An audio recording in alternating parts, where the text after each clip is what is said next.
안녕하세요. 북그린엘리 두 번째 시간입니다. 오늘은 일본 작가 야시마 타로의 까마귀 소년이라는 그림책을 읽어보려고 해요. 네, 사실 까마귀는 우리나라 사람들에게 좋은 이미지는 아니죠. 그런데 일본에서는 길조로 여겨진다고 해요. 사실 까마귀는 어미에게 먹이를 물어다 주는 효성 깊은 새라고 해요. 그만큼 똑똑한 새이기도 한 것 같은데요.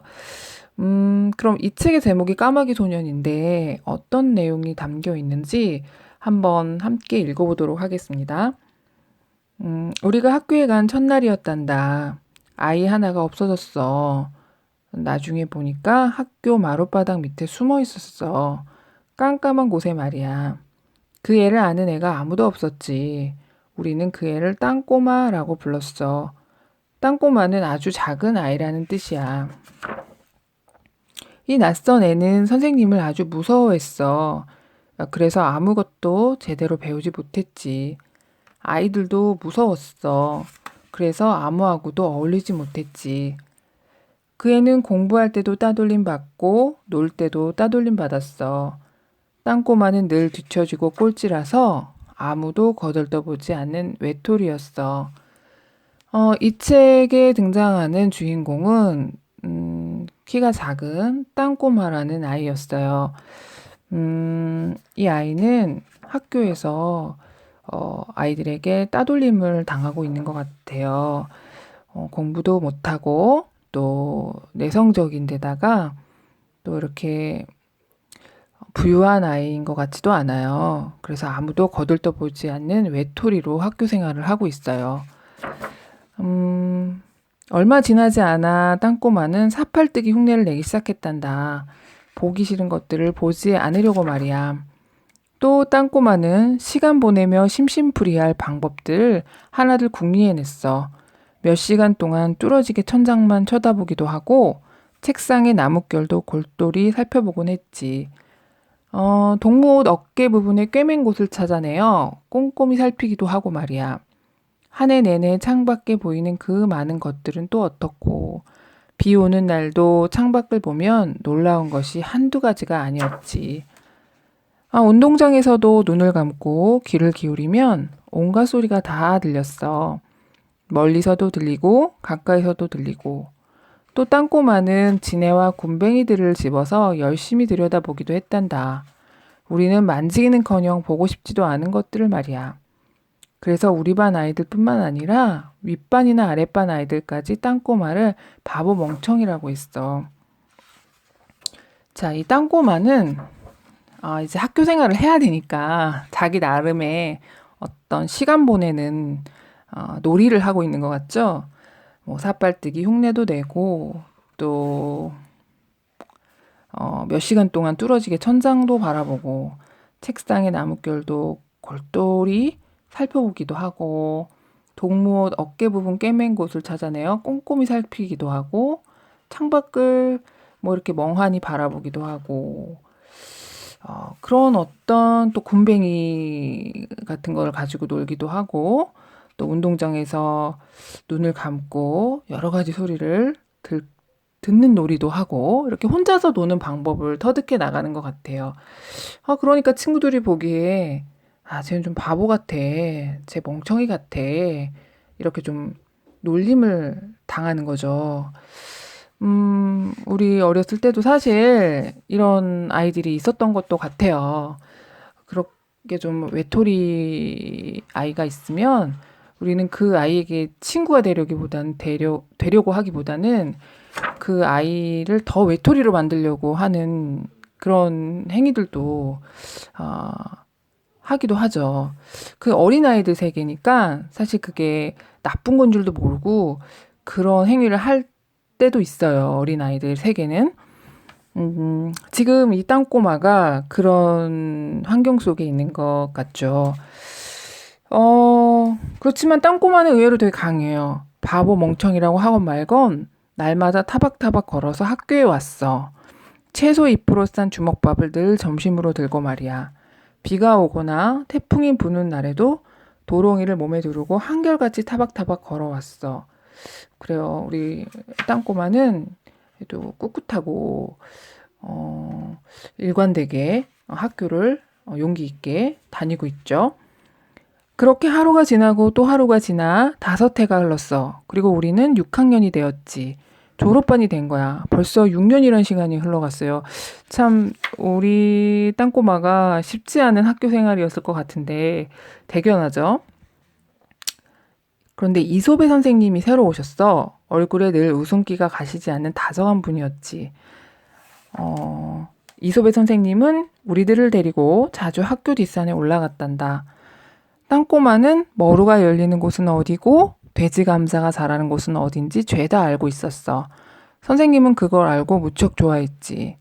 우리 반 꽃밭을 만들 때도 땅꼬마가 꽃이란 꽃은 죄다 아는 걸 보고 선생님은 눈이 동그래졌어. 선생님은 땅꼬마가 그린 그림을 좋아했어. 그래서 벽에 붙여놓고 잘 그렸다고 칭찬했지. 선생님은 땅꼬마밖에는 알아볼 수 없는 삐뚤빼뚤한 붓글씨도 좋아했어. 그래서 그것도 벽에 붙였지. 그리고 아무도 없을 때면 땅꼬마랑 자주 이야기를 나누곤 했어. 자, 6학년 때 새로 오신 선생님, 이소배 선생님이 이 땅꼬마의 삶을 좀 변화시켰죠. 학교 생활을. 조금 더 일찍 오셨으면 좋았을 텐데 하는 좀 아쉬움이 있는데요. 아주 다정한 이소배 선생님께서는 땅꼬마에게 관심을 가지고 땅꼬마가 잘하는 것들을 아주 예리하게 찾아내시고 그걸 칭찬해 주셨죠. 땅꼬마는 머루가 열리는 곳이 어딘지, 돼지 감자가 자라는 곳이 어딘지 모두 알고 있었어요. 그리고 꽃밭 만들 때도 꽃이란 꽃은 죄다 어떤 꽃인지 다 알고 있었고, 또 이제 그 땅꼬마가 그린 그림도 이소배 선생님은 인정을 해주었고, 그리고 막 삐뚤빼뚤 쓴 붓글씨도 선생님은 인정해 주셨어요. 그리고 아무도 없을 때면 땅꼬마랑 자주 이야기를 나누면서 이 땅꼬마라는 아이를 이렇게 알아가셨고, 그리고 땅꼬마에게 좋은 얘기들을 분명히 해주셨을 것 같아요. 그렇게 또 1년이 지나갔어요. 자, 제가 좀 더 읽어볼게요. 그해 학예의 무대에 땅꼬마가 나타나자 모두 눈이 휘둥그레졌어. 아니, 저게 누구야? 저 멍청이가 뭘 하러 저기 올라갔지? 땅꼬마가 까마귀 울음소리를 흉내낼 거라고 이소배 선생님이 발표해도 모두들 웅성거렸어. 울음소리? 까마귀 소리? 아니, 까마귀 소리라고? 까마귀 소리. 맨 처음에 땅꼬마는 알에서 갓 깨어난 새끼 까마귀 소리를 흉내냈단다. 그 다음에는 엄마 까마귀 소리를 냈어. 아빠 까마귀 소리도 냈지. 이른 아침에 우는 까마귀들 소리도 들려주었어. 마을 사람들에게 좋지 않은 일이 생겼을 때 까마귀들이 어떻게 우는지도 들려주었지. 까마귀들이 즐겁고 행복할 때 내는 소리도 말이야. 그 소리를 듣고 모두 마음이 먼 산자락으로 끌려갔어. 땅꼬마가 타박타박 걸어 학교로 오는 저 먼 곳으로 말이야. 마지막으로 고목나무에 앉아 우는 까마귀 소리를 흉내낼 차례가 왔어. 땅꼬마는 목구멍 깊은 곳에서 아주 별난 소리를 토해냈어. 까우워악 까우워악. 이제 땅꼬마네 식구들이 사는 멀고 외딴 곳이 모든 사람들의 머릿속에 또렷하게 떠올랐어. 이소배 선생님이 일어나 설명을 했단다. 땅꼬마가 어떻게 해서 그 소리들을 배우게 되었는지 말이야. 동틀 무렵 학교로 타박타박, 해질 무렵 집으로 타박타박, 6해 동안 하루도 빠짐없이 날마다 타박타박. 우리들은 모두 울었어. 길고 긴 6년 동안 우리가 땅꼬마를 얼마나 못살게 굴었는지 생각하면서 말이야. 어른들조차 눈물을 훔치면서 말했어. 그래, 참 장한 아이야. 그 뒤로 곧 졸업식 날이 왔어. 우리 반에서 6년 개근상을 받은 아이는 땅꼬마 혼자뿐이었어. 자, 땅꼬마는 6학년 말에 이제 학예회를 하게 되는데 거기서 까마귀 소리를 발표를 해요. 처음에는 사람들이 무슨 학생들하고 학부형들이겠죠. 무슨 까마귀 소리를 하나 저 아이가. 저 아이 좀 멍청한 아이였는데 좀 이상한 애였는데 이렇게 편견을 가지고 있었죠. 근데 이 아이가 아주 멋진 까마귀 소리를 흉내내요. 그 소리를 들으면서 학생들과 학부형들 또 선생님들은 모두 울어요. 이 아이가 6년 동안 얼마나 힘들게 학교를 다녔는지를 느낄 수 있었던 것 같아요. 그래서 좀 미안한 마음이 들었겠죠. 그리고 어른들은 이야기하죠. 그래, 그래, 참 장한 아이야 라고 얘기를 해요. 저는 이 부분을 좀 강조하고 싶어요. 이솝의 선생님이 일어나 설명을 했단다. 땅꼬마가 어떻게 해서 그 소리들을 배우게 되었는지 말이야. 동틀 무렵 학교로 타박타박, 해질 무렵 집으로 타박타박. 6해 동안 하루도 빠짐없이 날마다 타박타박. 이 아이는 학교에서 누구도 자기와 친구가 되어주지 않았고 선생님들도 자기를 인정해주지 않았지만 학교라는 곳을 아주 열심히 다녔어요. 하루도 빠짐없이. 그래서 개근상을 혼자서 타게 되죠. 아주 산골에 살았던 것 같은데요. 포기하지 않고 하루하루 매일매일 그렇게 학교를 왔다 갔다 했죠. 전 이게 굉장히 중요한 부분이라고 생각해요. 이 책에서. 누구나 아주 능력이 있을 수는 있어요. 근데 꾸준하기는 힘들다고 생각이 들어요. 근데 우리 까마귀 소녀는 대단한 능력과 다른 아이들처럼 모범적인 어떤 성적을 이렇게 내고 이런 학생은 아니었지만 학교라는 곳에 대한 약속을 이렇게 성실하게 수행한 학생이라는 생각이 들어요. 아마도 제가 생각하기에는 집에 교육에 대해서 이렇게 가르쳐주고 이런 어른들은 없었겠지만 학교는 절대 빠지면 안 된다는 생각을 가지신 분이 분명히 있었던 것 같아요. 그게 엄마가 됐던 아빠가 됐던 할머니가 됐던 할아버지가 됐던. 그래서 땅꼬마에게 꼭 학교에 가야 된다는 얘기를 해주셨던 것 같아요. 그래서 이렇게 까마귀 소녀는 하루도 빠짐없이 6년 동안 학교를 나올 수 있었던 것 같아요. 그래서 졸업식에 6년 개근상을 받게 되죠. 졸업을 한 뒤 남자애들은 집안일을 돕느라고 읍내로 종종 심부름을 왔단다. 땅꼬마도 식구들이 구운 숯을 팔러 가끔 읍내에 왔지. 그렇지만 이제 그 애를 땅꼬마라고 부른 사람은 아무도 없었어. 우리는 그 애를 까마동이라고 불렀지. 안녕 까마동이. 그러면 까마동이는 고개를 끄덕이며 씩 웃었단다. 그 이름이 싫지 않았나 봐. 숯을 다 팔면 그 애는 산에서 필요한 물건들을 이것저것 사곤 했어. 일이 끝나면 그 애는 먼 산자락에 있는 집으로 돌아갔지. 마치 어른처럼 어깨를 떡 펴고 뚜벅뚜벅 걸어서 말이야. 그러면 그 애가 사라진 산길에서 까마귀 울음소리가 들려오는 거였어. 즐겁고 행복한 까마귀 소리가 말이야. 자, 동화의 이야기는 여기까지예요. 우리 까마동이가 행복하게 살고 있는 것 같죠. 그리고 앞으로도 계속 아주 씩씩하게 행복하게 살아갈 것 같다는 그런 여운을 남겨요. 사실 저는 이 책을 읽고요. 이게 단순히 어린이들만의 이야기가 아니라는 생각을 했어요.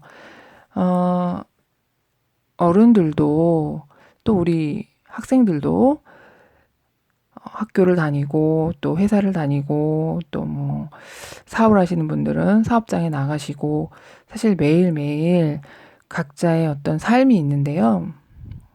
이 삶 속에서 사실 우리가 항상 주인공은 아니잖아요.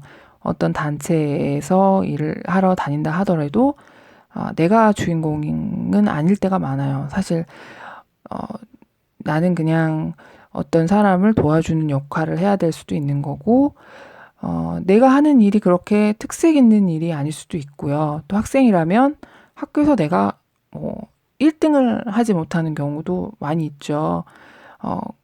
그러면 내가 좀 이렇게 소외되는 느낌을 받아요. 현대인들은 그런 생각을 많이 하죠. 그러면 좀 서운하고 또 이렇게 좀 외롭고 그런 마음이 드는데요. 우리 까마동이를 보면 본받고 싶어지죠. 아, 아무도 나를 알아주지 않았지만 6년 동안 그 산길을 까마귀 소리를 이렇게 흉내내면서 학교를 빠짐없이 그렇게 다닌 까마동이를 보면 그래 뭐 우리도 사실 우리 까마동이만큼은 아니지만 조금은 주인공이 아니라는 느낌이 들 때는 좀 소외감을 느낄 때가 있잖아요. 그래도 우리의 역할은 있잖아요. 그러면 그 역할들을 해내야 되고 또 그 역할을 하는 것이 또 되게 가치 있는 일이잖아요. 그래서 까마동이의 어떤 행위가 타박타박 하루하루 이렇게 걸어서 까마귀 소리를 내면서 학교를 다닌 그 성실함, 근면함, 그런 모습들이 너무 좋아 보였고요. 우리가 그걸 좀 닮아야 될 것 같은 그런 느낌? 또 이미 닮아 있을지도 모르겠다는 그런 생각도 하게 돼요. 그렇게 하다 보면 또 우리 까마동이는 또 여러 가지 능력이 있잖아요. 그림도 창의적으로 그리고 글씨도 창의적으로 쓰고 또 여러 가지 자연에 대한 조예도 있죠. 까마귀 울음소리도 흉내낼 줄 알고 모든 것들이 편견이나 그런 것들이 우리들을 좀 삭막하게 만드는 것 같아요. 그래서 우리가 생각하는 어떤 모습에 부합하지 않으면 그것은 조금 이상하고 또 멍청하고 이렇게 여기서 이 책에서 표현한 대로 그렇게 치부해버리는 경향이 있지는 않나 그런 생각도 좀 해봐요. 그래요. 이 짧은 동화를 읽고 참 여러 가지 생각이 드는데요. 저도 그렇고 여러분들도 그렇고 평범한 일상이지만 그 일상 속에서 하루하루 우리 까마동이처럼 좀 행복을 좀 찾으려고 노력하고 그리고 그 성실한 하루하루가 모여서 또 어떻게 보면 어느 날 우리도 박수를 받을 수 있는 그런 특별한 날이 또 마련되어 있지는 않을까 하는 그런 또 기대도 해보게 돼요. 또 특히 여기 나오는 등장인물 중에 이솝의 선생님 참 훌륭하죠. 이솝의 선생님은 어떤 편견의 틀에서 좀 벗어나신 분이죠. 우리도 이런 이솝의 선생님처럼 좀 다른 시선과 시야를 갖고 세상을 바라보는, 사람을 바라보는 그런 용기도 있어야겠다는 생각도 하게 돼요. 자, 아주 좋은 책 한 권을 읽었습니다. 여러분들은 어떠셨는지 모르겠네요. 예, 그러면 다음 시간에 더 좋은 책으로 만나 뵀으면 좋겠습니다. 네, 반가웠습니다. 감사합니다.